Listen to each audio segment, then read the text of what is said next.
Bonjour à tous. Alors, je vais vous présenter les travaux que j'ai réalisés durant mes 3 années de thèse depuis 2017.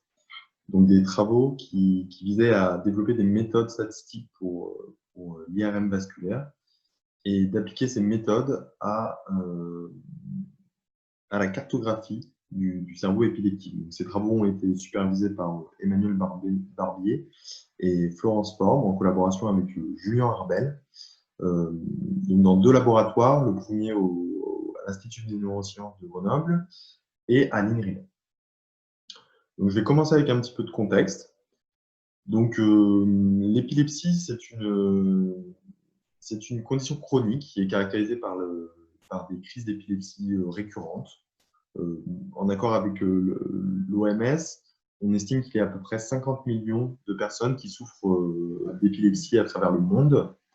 Et parmi ces 50 millions de personnes, 10% souffrent d'une épilepsie du lobe temporal, donc la MTLE, qui est une épilepsie caractérisée par des crises focales qui proviennent de cette zone spécifique. Donc, différents symptômes sont visibles. Ce qui caractérise cette épilepsie en particulier, c'est qu'environ un tiers des patients vont être résistants au traitement pour arrêter les crises d'épilepsie. C'est-à-dire que ces traitements vont être inefficaces. Et donc, afin d'arrêter les crises d'épilepsie pour les patients, la dernière solution, c'est une chirurgie afin de retirer la zone du cerveau à l'origine des crises. Donc, pour préparer cette chirurgie, un certain nombre d'examens sont effectués, en commençant par un examen clinique. Donc, on va vérifier que les symptômes du patient correspondent aux symptômes d'un patient épileptique. Et on va également chercher pour des causes évidentes de ces crises. Et une fois que ça c'est effectué, on va faire un certain nombre d'enregistrements et d'imagerie afin de mieux localiser la crise d'épilepsie. Donc, c'est de l'électroencéphalogramme, on va utiliser la PET, l'IRM également. Donc, par exemple, l'imagerie par résonance magnétique, l'IRM, pour un grand nombre de patients, on observe ce signal blanc, cet hypersignal sur l'image IRM à l'intérieur de l'hippocampe, qui caractérise une sclérose de l'hippocampe. Malheureusement, on ne l'observe pas chez tous les patients.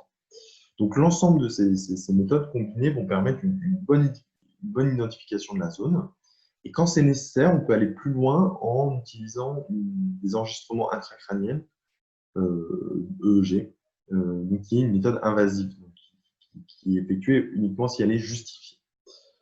Le fait est que malgré l'ensemble de ces examens, on observe que même plus de 20% des patients continuent à avoir des crises après la chirurgie à cause de la localisation, de la mauvaise localisation de la zone à l'origine des crises. Le fait est que pourtant, sur les tissus en imagerie ex vivo, donc que ce soit sur les modèles animaux ou sur des tissus de patients retirés durant les chirurgies, on se rend compte que l'on observe bel et bien des changements cellulaires et vasculaires, comme par exemple le montrent ces 3 travaux.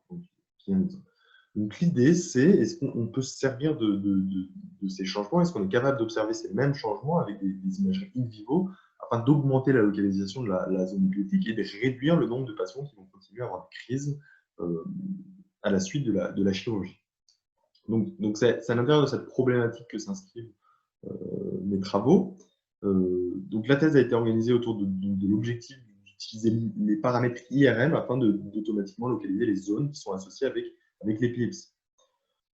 Donc ces travaux ont représenté différents blocs, donc de l'acquisition jusqu'à l'identification. Donc l'acquisition, c'est la maîtrise de modèles animaux, de MTLE, et le design d'un protocole IRM afin de quantifier des paramètres cellulaires et vasculaires sur ce modèle animal. Donc, on obtient les images, les données. Et donc, ensuite, à partir de ces données, de quantifier un certain nombre de paramètres à l'aide de l'IRM. Donc, on a d'abord utilisé une approche standard qui est notre approche de référence et aussi notre backup au cas où les développements ne fonctionnent pas. Mais on a aussi effectué des développements méthodologique de quantification basée sur la résonance magnétique par fingerprinting, je reviens là-dessus, la MRF. Donc l'idée de développer une nouvelle méthode, c'était d'être sensible, d'être plus précis dans la quantification des paramètres et donc plus sensible à des petits changements tels qu'on peut les observer avec l'épilepsie. Et donc finalement, c'est l'utilisation de ces cartes quantitatives d'IRM pour une localisation automatique grâce à des méthodes de classification. Donc je vais débuter par vous présenter l'IRM quantitative et en particulier dans ce contexte de résonance magnétique par fingerprinting, de MRF.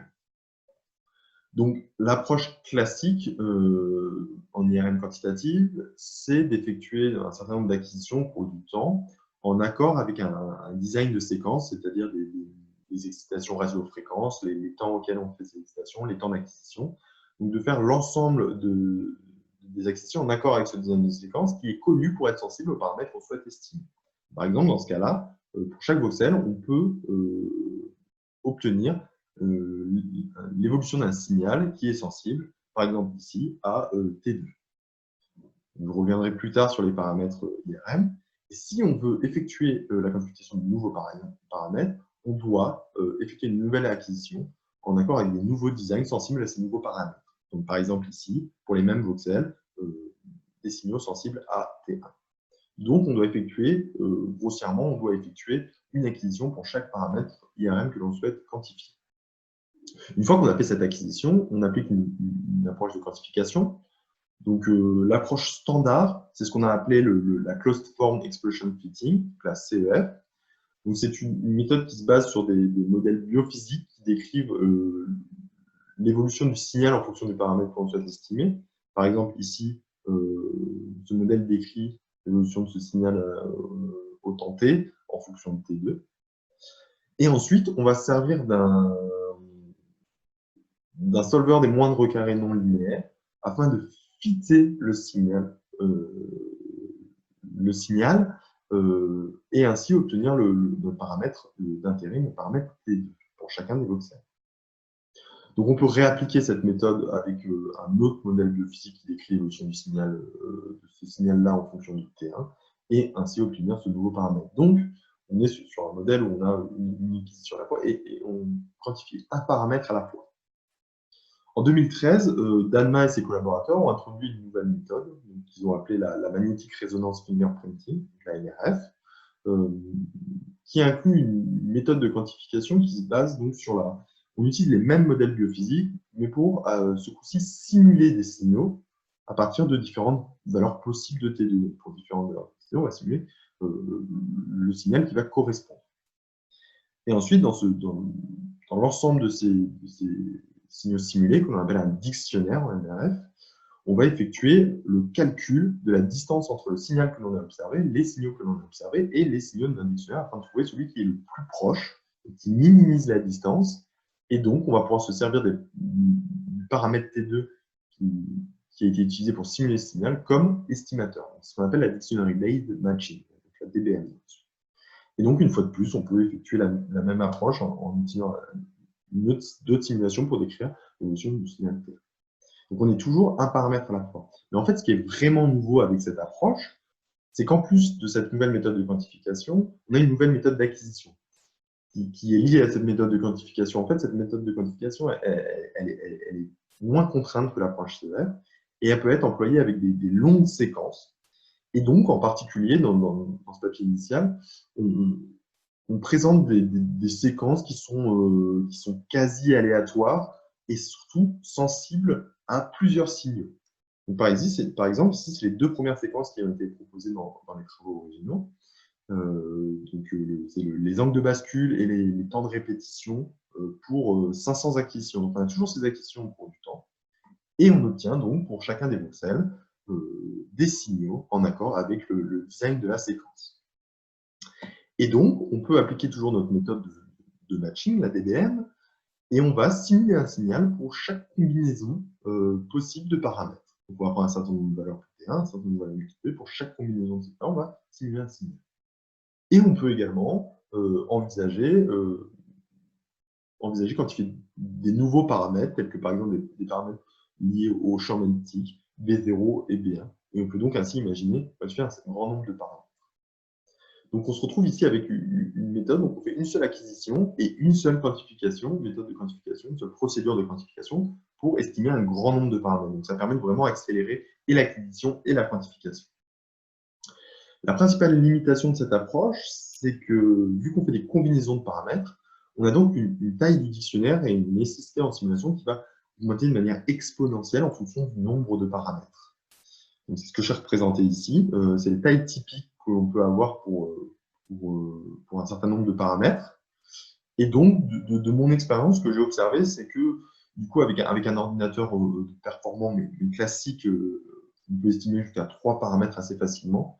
Pour 4 paramètres, on va être obligé de commencer à monter sur des ordinateurs un peu plus performants, notamment en mémoire. Et ensuite, pour 4, 5, 6 paramètres, je n'ai pas encore vu, mais jusqu'à 5 paramètres, on est obligé de passer sur des machines un peu plus robustes, telles que des clusters. Et au-delà de 6 paramètres, je n'ai pas à ma connaissance d'études qui permettent de faire ça. Et je ne sais pas du coup quelles ressources il faudrait pour faire ça. Mais le fait est que cette méthode, malgré sa limitation en grande dimension, elle présente un intérêt certain en vitesse et en précision, et aussi un des principaux intérêts, c'est qu'elle est très flexible dans le sens où on va pouvoir l'appliquer à différents domaines de l'IRM. En particulier, c'est ce qui a été effectué par Thomas Christen et ses collaborateurs. Ils ont appliqué cette méthode de NRF à l'IRM vasculaire. Donc, ils ont défini le fingerprint ou le signal IRM comme un ratio entre une acquisition faite avant et après un agent de contraste. Donc, le design de cette séquence, il est ici. Donc, cette séquence, c'est une séquence classique qui est connue pour être sensible à des changements vasculaires après l'injection de cet agent de contraste. Donc, de la même manière, on va utiliser cette séquence pour simuler les signaux de notre dictionnaire en fonction de nos paramètres vasculaires, qui sont ici le BVF, donc le volume sanguin, R, c'est la taille moyenne, le rayon moyen des vaisseaux, et la saturation en oxygène. 3 paramètres ici. On utilise le même design de séquence pour effectuer nos acquisitions avant et après l'injection de l'agent de contraste, et donc on peut obtenir nos signaux pour chaque pixel. On applique la méthode DBM de matching, classique de la NRF, pour obtenir nos cartes vasculaires. Donc, les premiers travaux ont été effectués sur l'homme. J'ai dit qu'on pouvait appliquer cette méthode de la NRF assez facilement. En fait, ce qu'on a simplement besoin, c'est d'un outil de simulation pour l'appliquer. Par exemple, dans le cas vasculaire, c'est cet outil qui a été utilisé dans la publication initiale ainsi que dans ses travaux. C'est un outil développé par Nicolas Panetier et ses collaborateurs. C'est un outil constitué de différents blocs. En particulier, le premier bloc nous permet, à partir des paramètres vasculaires que l'on souhaite estimer, donc le volume sanguin, taille des vaisseaux, saturation en oxygène, de créer une géométrie vasculaire en 2 dimensions. Donc ici, les cercles correspondent aux vaisseaux sanguins. Ensuite, on va spécifier un certain nombre de paramètres, tels que par exemple la puissance du champ magnétique, qui vont permettre de définir les propriétés magnétiques, l'environnement magnétique autour de cette géométrie vasculaire. Et finalement, on renseigne les différents paramètres de la séquence, c'est-à-dire les angles de bascule, les temps d'inflexion, les temps d'acquisition, afin d'obtenir de cette géométrie vasculaire et de cet environnement vasculaire le signal IRM correspondant.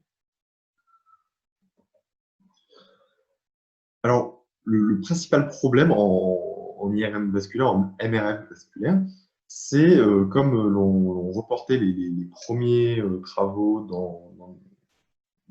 dans des études précliniques, donc de Lemasson et ses collaborateurs et Pouliot et ses collaborateurs. Donc, ils ont reporté des temps de simulation qui sont de quelques secondes par signaux, ce qui résulte dans leurs études à 1 à 3 jours de simulation sur des clusters parallélisés afin d'obtenir le plus gros dictionnaire dans leurs études.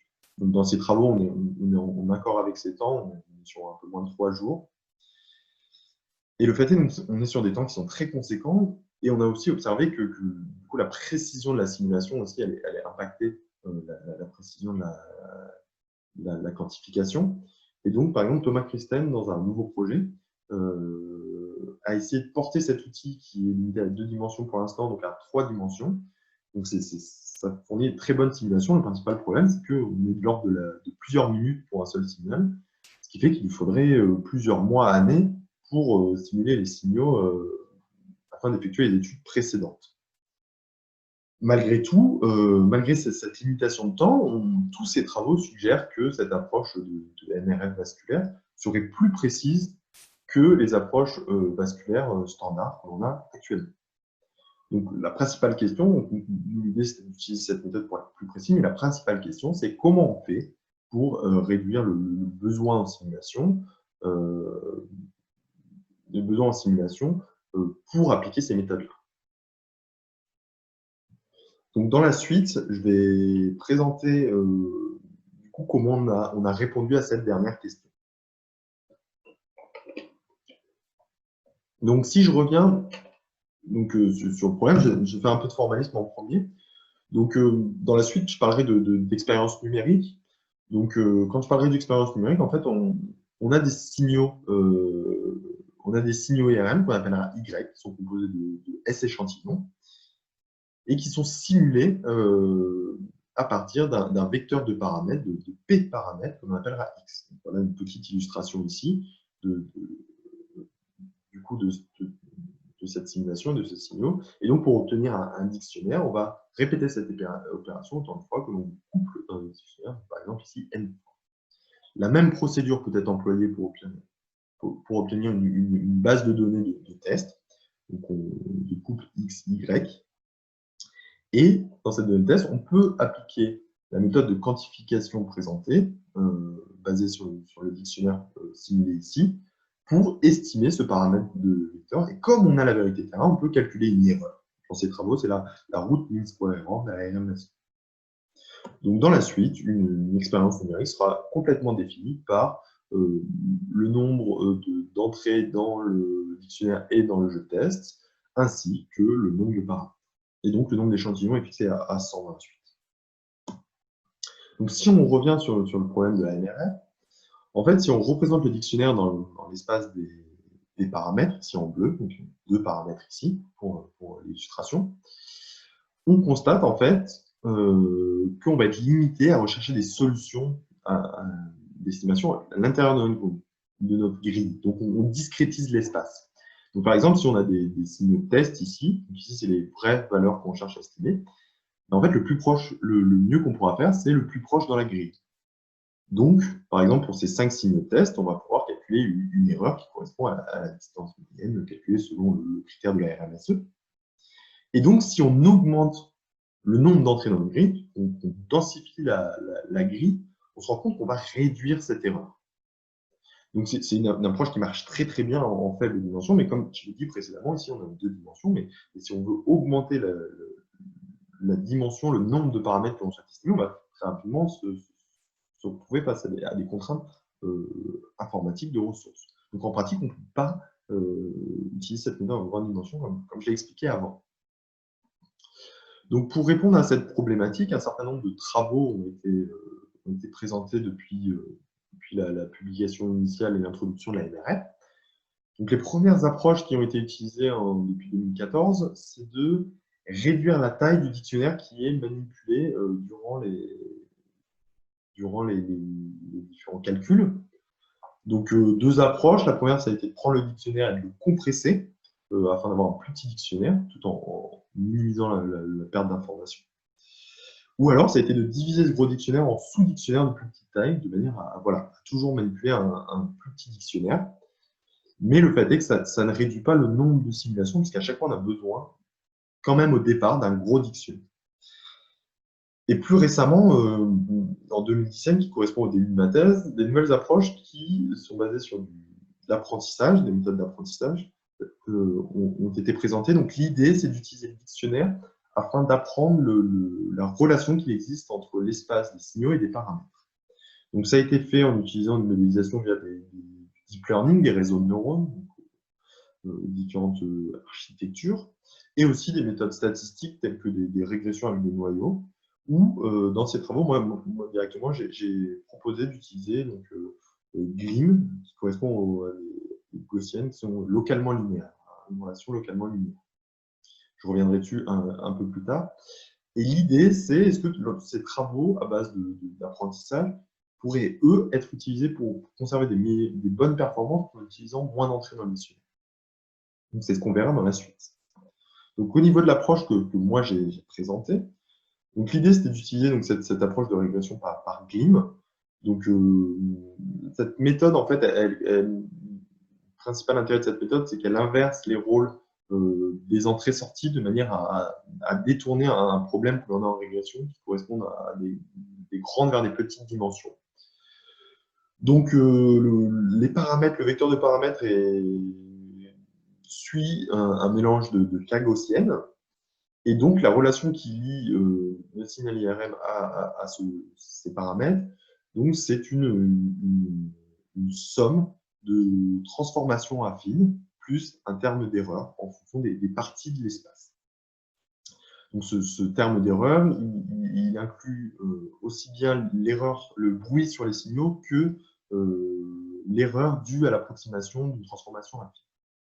Et donc, on assume que cette variable est une variable gaussienne centrée. Donc ensuite, on va pouvoir trouver les meilleurs paramètres de ce modèle grâce au dictionnaire et un apprentissage via un algorithme EM. Donc ici, une représentation en 3 et 2 dimensions respectivement de l'espace des signaux et des paramètres. Donc, comme je l'ai dit précédemment, l'espace des paramètres, lui, il est segmenté en cas parties qui implique une segmentation de l'espace des signaux et donc avec une relation affine plus un terme d'erreur pour les parties associées de chacun des deux espaces. Donc, on va pouvoir entraîner notre algorithme, qui est un algorithme itératif, donc qui va rechercher le meilleur partitionnement des deux espaces pour au mieux approcher la relation qui existe entre ces espaces. Et donc, ainsi, on obtient notre modèle inverse, θ. Et très facilement, on peut calculer le modèle direct, donc qui part des calculs analytiques à partir du modèle inverse. Et on obtient ainsi une probabilité conditionnelle de nos paramètres, sachant un signal IRM. Et donc, à partir de cette densité, on va pouvoir estimer nos paramètres en calculant la moyenne de cette densité de probabilité. Et dans ces travaux, on a aussi proposé de calculer la variance de cette distribution afin d'avoir un indice de la confiance que l'on peut mettre dans ces estimations. L'idée, c'était de complètement utiliser cette distribution. Comme par exemple, en fait, ici, si on observe deux signaux IRM différents, Y1 et Y2, avec le même modèle, on va obtenir deux densités, par exemple, différentes. Donc, on voit le mélange des gaussiennes ici. Et donc, qui vont donner la même estimation. Donc, ils vont avoir la même moyenne. Mais on voit très bien ici que la densité de probabilité est beaucoup plus forte aux alentours de l'estimation. Et donc, on va avoir une confiance qui va être différente. On va se dire que dans ce cas-là, dans ces deux cas, on va avoir les mêmes estimations, mais pas forcément la même précision, la même confiance à y apporter. On va pouvoir prendre plus ou moins de recul sur nos estimations. Donc, on a appelé cette méthode la Dictionary Based Statistical Learning, donc la DBSL méthode. Donc, la première question qu'on s'est posée une fois qu'on a développé cette méthode, c'est quel est le meilleur design de dictionnaire pour travailler avec ces méthodes-là et avec peu d'échantillons. Donc, la première idée, ça a été de se dire que peut-être qu'un échantillonnage random de nos paramètres serait plus approprié que cette grille qui marche bien avec le matching, mais qui a cette contrainte d'augmenter de manière exponentielle. On s'est dit que de prendre du random, ce serait plus simple. Alors, ça marche bien, mais si on travaille avec peu de signaux, on va observer qu'on se retrouve avec des cas où on a des petites régions avec beaucoup de densité d'entrée dans le dictionnaire et des grandes régions où on va avoir aucune entrée. Et donc, le risque ici, que représentent ces larges régions sans aucune entrée, c'est de louper des changements dans la fonction qui map les deux espaces. C'est pourquoi dans la suite, lorsqu'on a fait cette comparaison, on a utilisé l'approche classique régulière de grille, cette approche totalement aléatoire, random, et une approche qui est quasi aléatoire, donc qui est un mix entre la grille et l'aléatoire. Et ce que l'on observe, en fait, en calculant l'erreur en fonction de la taille du dictionnaire, c'est que pour des grandes tailles de dictionnaire, effectivement, on n'a pas vraiment de différence. Toutes les méthodes d'échantillonnage vont mener à des résultats très semblables. Mais pour des faibles tailles de dictionnaire, typiquement à 1000 entrées, c'est significativement meilleur en utilisant un échantillonnage quasi random. Donc en jaune ici. On a également montré qu'on pouvait ajouter du bruit sur nos signaux afin d'augmenter la robustesse de la méthode. Donc pour les résultats et pour une comparaison avec les méthodes standards, donc on s'est comparé à la méthode DBM, de matching standard, mais également à une méthode de learning en utilisant d'apprentissage, en utilisant des réseaux de neurones, donc deep learning. On s'est inspiré d'une architecture présentée par Cohen et ses collaborateurs, donc appelée Drone. Donc c'est un réseau complètement connecté. Donc nous, on a utilisé 6 couches cachées et 10 nœuds par couche. Et on a entraîné ce réseau avec les différents hyperparamètres présentés ici. Donc à noter que, comme pour la DBSL que l'on propose, on a utilisé pour la DBDL un échantillonnage quasi aléatoire et du bruit sur les signaux afin d'augmenter la robustesse de la méthode. Donc voilà un petit résumé des méthodes. Donc pour le design du dictionnaire, donc une grille pour l'approche DBM et quasi random pour les approches d'apprentissage. Donc un apprentissage uniquement pour les méthodes d'apprentissage, donc réseau de neurones ou BIM. Et donc l'estimation se fait ensuite donc, par matching avec le dictionnaire pour la DBM et en utilisant les modèles pour les approches d'apprentissage. Donc, la première expérience que l'on a effectuée, c'est d'observer l'impact que pouvait avoir le nombre d'entrées donc sur l'erreur d'estimation. Donc, ce que l'on observe ici en premier, c'est que pour l'approche standard de matching en bleu, on a une erreur qui va descendre, toujours décroître en fonction de l'augmentation du nombre d'entrées. Ce qui n'est pas le cas pour les apprentissages de learning, donc la DBSL en jaune et la DBDL, la DBDL en jaune et la DBSL en rouge. On voit que l'on a une décroissance jusqu'à un certain point très rapide, et ensuite on a un plateau autour de cette valeur. Donc, ce que l'on obtient, c'est qu'on a du coup beaucoup plus rapidement avec des petites tailles de dictionnaire, des très bons résultats.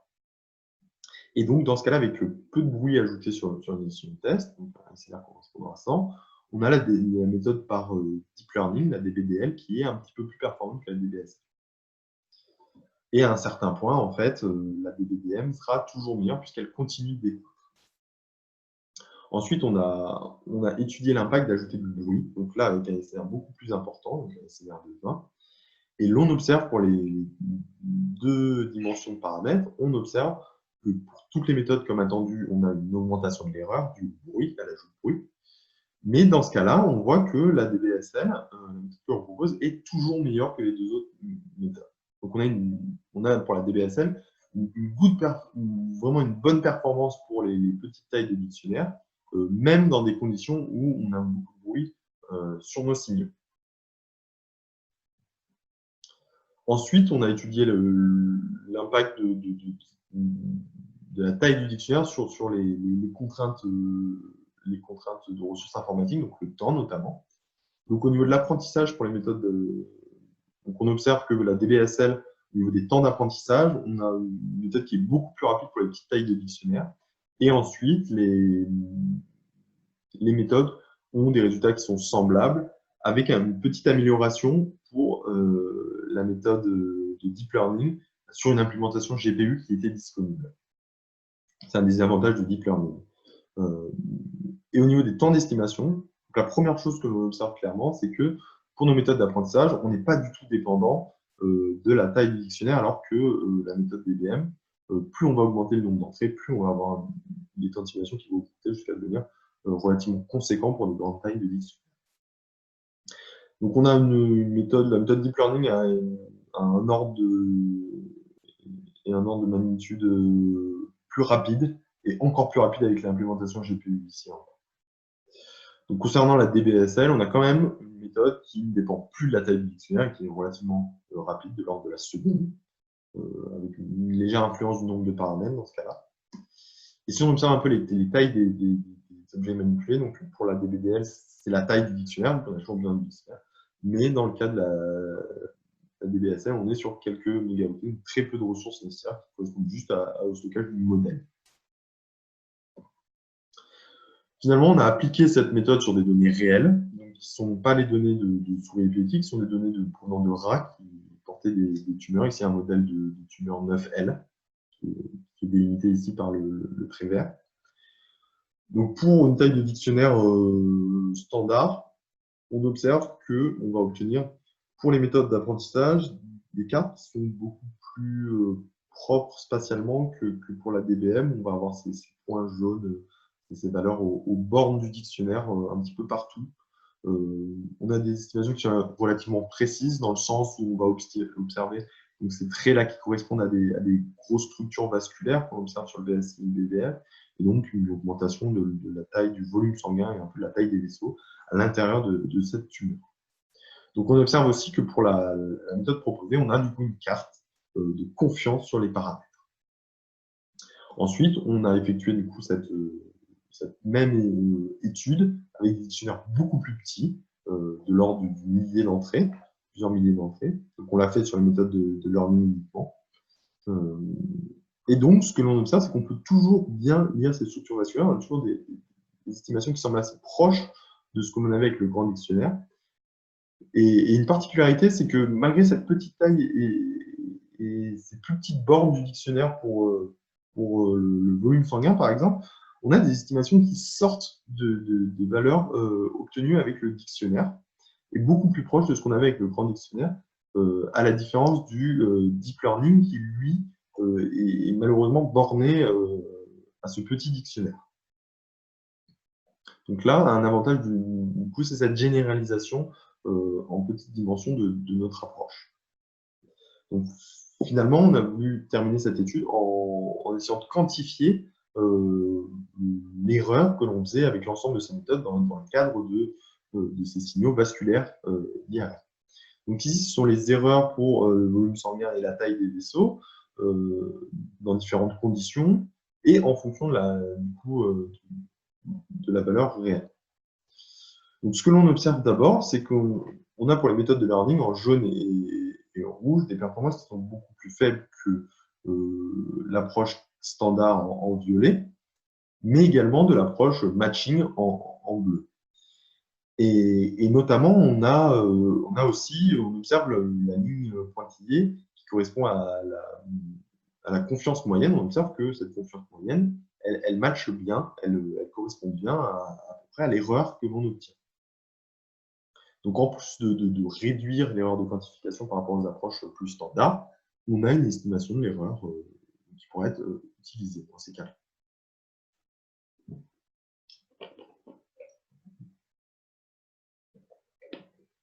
Donc, dans la suite, je vais passer à l'étude préclinique sur l'épilepsie et présenter du coup le design et le protocole, ainsi que comment on a intégré la méthode précédente pour cette étude. Donc, je rappelle que l'objectif, c'est la localisation des zones associées à l'épilepsie. Donc, les acquisitions ont été faites sur la plateforme d'imagerie IRMAGE, ici à Grenoble, avec un scanner de champ magnétique 9.4 Tesla, sur donc, du coup, des souris, des C57 Black 6. Voilà. Donc, au niveau du design du protocole, l'expérience débute par l'induction d'un status epilepticus. C'est une condition qui correspond à des crises qui durent et qui se répètent pour plusieurs dizaines de minutes, heures. Donc cette condition, elle est induite par l'injection d'acide kainique à l'intérieur de l'hippocampe, de l'un des hippocampes, donc unilatéral. Et donc, il va induire cette condition, ce status epilepticus, SE, et qui va, en fait, durant une phase que l'on appelle l'épileptogénèse, qui va durer plusieurs semaines, qui va induire des changements cellulaires et vasculaires qui, à terme, vont conduire à une condition chronique avec l'apparition de crises spontanées et récurrentes d'épilepsie. Donc, une fois qu'on a effectué cette chirurgie, on va, dans les heures qui suivent, observer les animaux et inclure les animaux basés sur l'observation de manifestations caractéristiques des crises d'épilepsie. On va également effectuer une inclusion des animaux sur l'observation de la sclérose de l'hippocampe lors de l'apparition des crises spontanées, plusieurs semaines après l'induction, et exclure les animaux chez lesquels on n'a aucune sclérose de l'hippocampe.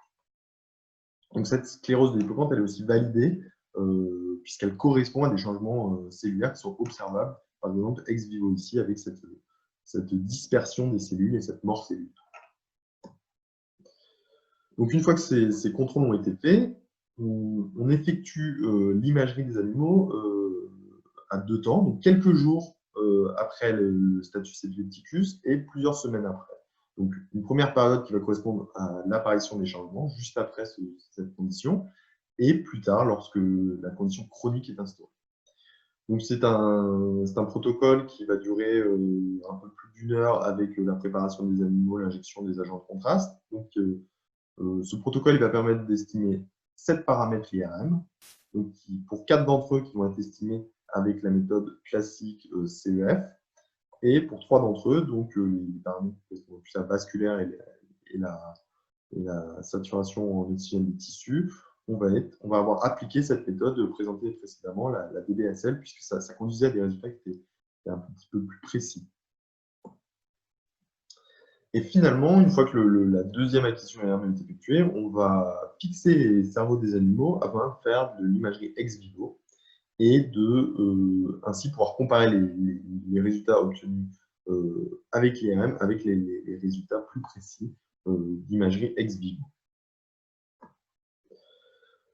Donc, ce que l'on a fait, c'est qu'on a calculé la valeur moyenne à l'intérieur d'un hippocampe pour chacun des paramètres, qu'on en a normalisé par la valeur moyenne obtenue à l'intérieur du thalamus, en violet ici. Donc, ces régions d'intérêt, ces ROI, elles ont été automatiquement délimitées avec des méthodes de co-registration avec des atlas de référence. Donc, ce qui nous permet d'avoir pour les 2 temps, à quelques jours et quelques semaines après le status epilepticus, ça nous permet d'avoir de pouvoir comparer les animaux du groupe contrôle en bleu et nos animaux épileptiques en orange. Donc, ce que l'on observe, c'est que l'on a une augmentation significative de plusieurs paramètres IRM. Quelques jours après le SE, on a une augmentation du T1 et de la perméabilité des vaisseaux. Et à quelques semaines, on a une augmentation de la diffusion, de l'ADC, du volume sanguin et également de la perméabilité des vaisseaux. Et ce qui est très intéressant, c'est qu'on a fait la même étude dans la partie contralatérale, donc qui est une région d'où ne proviennent pas les crises, mais dans lesquelles elles se propagent. Et on observe également les mêmes changements d'augmentation vasculaire, de T1, de diffusion et de volume sanguin. Cependant, on n'observe plus du tout de changement au niveau de la perméabilité du vaisseau dans ces régions. Donc, ce qui est très intéressant, c'est qu'on a 2 signatures différentes, et pour la zone ipsilatérale d'origine des crises, et pour la zone contralatérale de propagation des crises. Donc, une fois qu'on a observé ces changements, on a vérifié en les corrélant avec les différentes mesures qu'on a pu avoir sur l'imagerie ex vivo, et on obtient de fortes corrélations, ce qui permet de confirmer que les changements que l'on observe à l'IRM sont bien une conséquence de la condition épileptique des animaux, puisqu'on a réussi à obtenir ces mêmes observations avec des tissus ex vivo.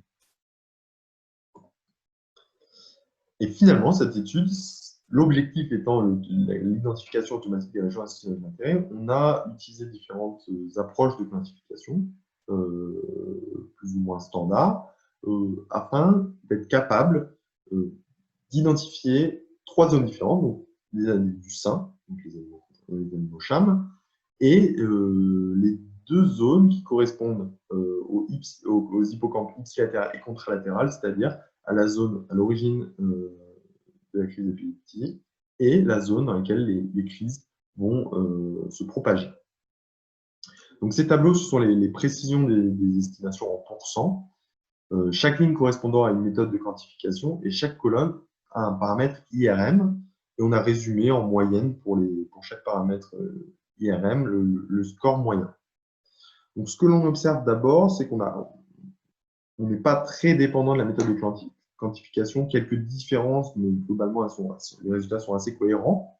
Et la deuxième observation, c'est que les paramètres qui nous donnent aux deux temps les scores les plus élevés étaient également les paramètres qui étaient significativement modifiés dans le groupe des hémoépéptides. Le T1 est la perméabilité des vaisseaux à quelques jours après le status épipticus et la diffusion, un petit peu le volume sanguin et la perméabilité des vaisseaux à quelques semaines.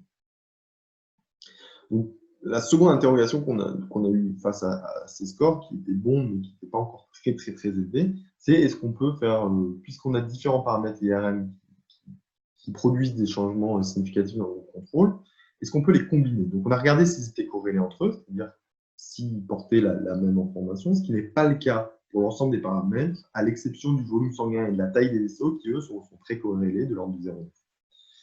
Donc, à la vue de ces faibles corrélations entre les autres paramètres, ce qu'on a fait, c'est qu'on a combiné tous les paramètres afin d'effectuer une classification multiparamétrique. Et les scores que l'on a obtenus pour tous ces paramètres, malheureusement, on s'est rendu compte qu'ils n'étaient pas beaucoup plus élevés que les meilleurs scores obtenus avec les meilleures approches monoparamétriques. Donc ici, par exemple, on est plus faible en moyenne que la perméabilité des vaisseaux, et ici, un tout petit peu plus faible que la diffusion. Donc, ce qu'on s'est dit, c'est peut-être qu'il y avait des paramètres qui perturbaient un peu la bonne classification avec ce qui se porte un peu plus comme du bruit. Donc, ce qu'on a fait, c'est qu'on a testé toutes les combinaisons possibles de paramètres pour trouver celles qui produisaient les meilleures performances. Et en faisant ça, ce que l'on a observé, c'est que avec l'approche QDA, une analyse discriminante, on a des scores qui sont beaucoup plus élevés, jusqu'à 90% et 85% à quelques jours et quelques semaines après le status épipticus, respectivement. Donc on obtient des scores qui sont ici vraiment bons pour identifier 3 zones. Et ça qui est vraiment nouveau, c'est que autant on est proche de 100% pour juste trouver le foyer épiptique, autant là on est même capable d'identifier des zones qui sont associées avec la propagation des crises. Donc je vais terminer par faire une conclusion des travaux et de présenter quelques perspectives à tous ces travaux.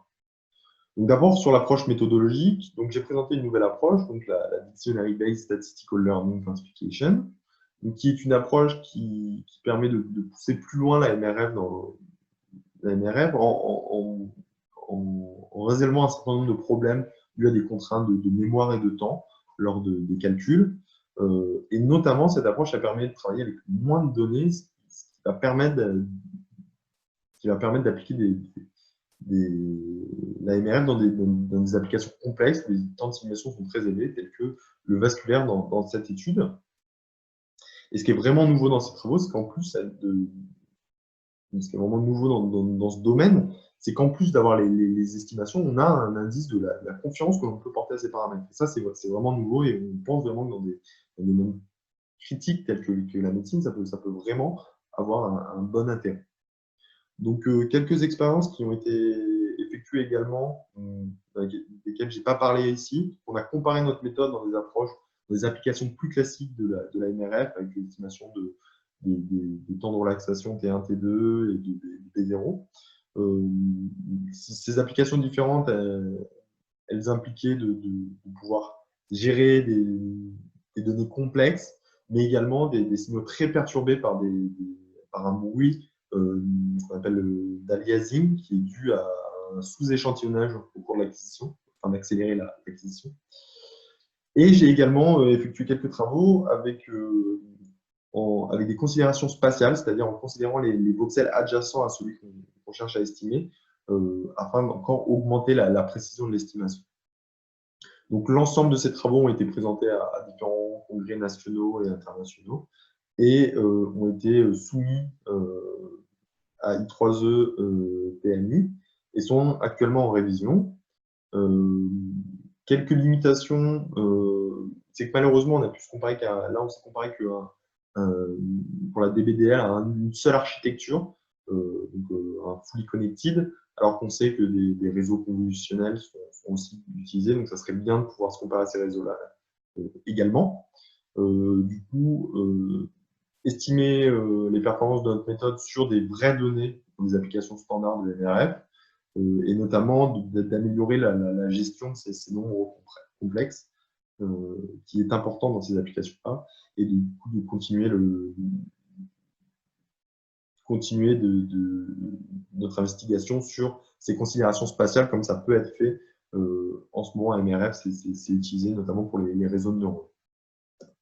Au niveau de l'étude préclinique, donc on a validé que l'on est capable d'observer des changements et cellulaires et vasculaires à l'IRM sur notre modèle de MPLE, et que ces paramètres vont permettre, grâce à des approches multiparamétriques, en les combinant, des classifications très précises de nos zones associées avec l'épilepsie. Donc, ces travaux ont été soumis au journal Epilepsia et sont également révisés. Donc, la principale limitation de cette étude, malheureusement, c'est pour l'instant, on fait des identifications par région d'intérêt. Donc, on dit cet hippocampe est sain ou associé à propagation de crise ou épileptique. Alors que pour pouvoir porter cette approche pour préparer des chirurgies, ce serait vraiment intéressant de pouvoir identifier tel ou tel pixel comme épileptique ou non épileptique, afin de pouvoir avoir la délimitation la plus précise du foyer épileptique. Donc, j'ai effectué quelques travaux dans ce sens, donc, en utilisant cette approche-là, qui a été employée pour détecter et caractériser les tumeurs.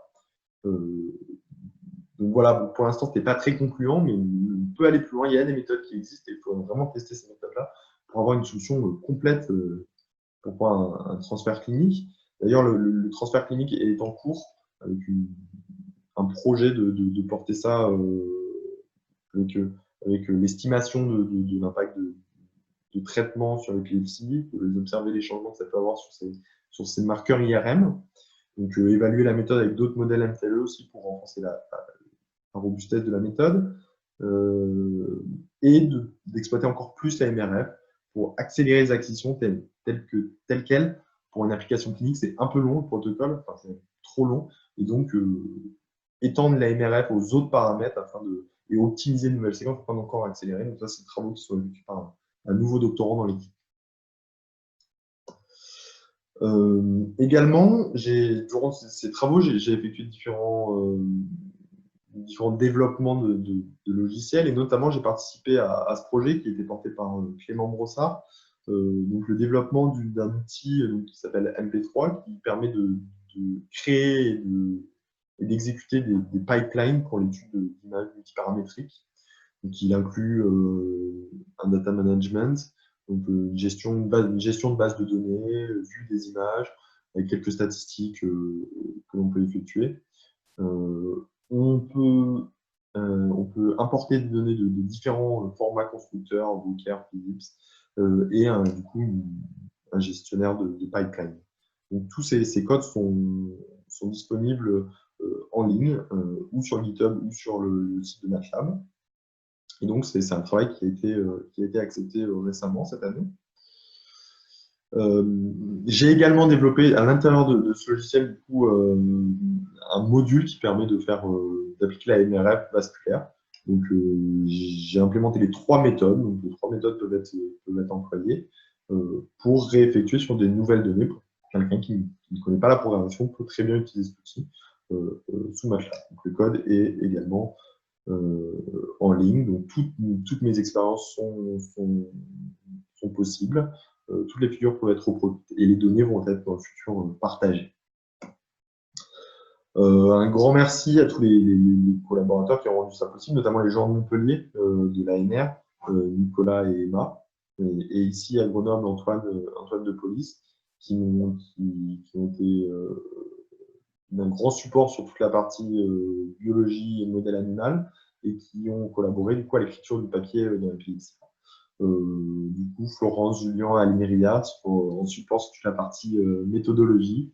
Et ici au GIM, toute l'équipe avec qui on a travaillé Nora, avec lesquels j'ai effectué, Nora Colomb, avec laquelle j'ai effectué les manips, qui a géré toute la partie préparation des animaux, les personnes de Yermage sur la plateforme et les personnes avec qui on a collaboré sur la partie IRM. Je vous remercie à tous et si vous avez n'importe quelle question, vous pouvez me contacter sur mon adresse mail ou aussi bien par téléphone. Je vous remercie. Au revoir.